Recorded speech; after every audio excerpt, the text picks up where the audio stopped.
আসসালামু আলাইকুম সুপ্রিয় ইসলামিক মিডিয়া দর্শক মণ্ডলী, আশা করি মহান আল্লাহ রাব্বুল আলামিনের অশেষ মেহেরবানি ও দয়ায় আপনারা সবাই ভালো আছেন।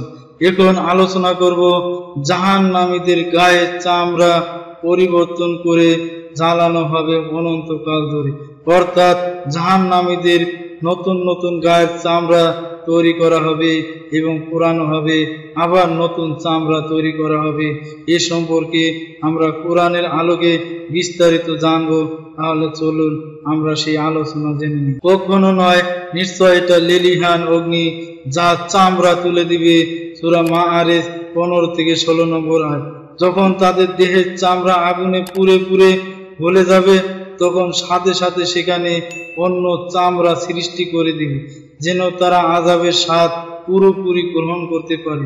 বস্তুত আল্লাহ বড়ই শক্তিশালী এবং নিজের ফয়সালা সমূহ কার্যকরী করার কৌশল খুব ভালো করে জানেন। সূরা নিসা 56 নম্বর আয়াত। চামড়া পরিবর্তন করা হচ্ছে এবং পুড়ে যাচ্ছে, পুনরায় আবার তৈরি হচ্ছে, এ অনুভূতি কখনো জাহান্নামীদের থাকবে না। কেননা পৃথিবীতে যদি কোনো বস্তু প্রতি সেকেন্ডে 10 বার পর্যন্ত পরিবর্তন হয়, তবে তা আমরা উপলব্ধি করতে পারি।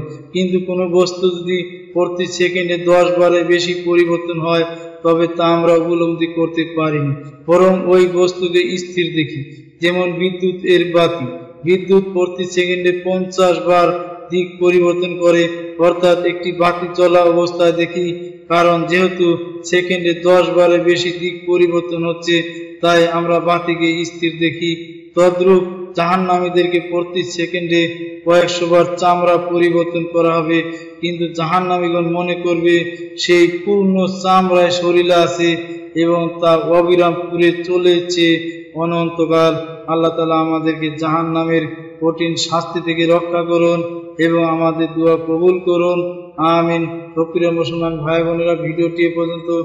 আপনারা ভিডিওটি শেয়ার করে সারা বিশ্বে ছড়িয়ে দিয়ে ইসলাম প্রচারে অংশীদার হন এবং আমার চ্যানেলটি সাবস্ক্রাইব করুন ইসলামিক ভিডিও পাওয়ার জন্য।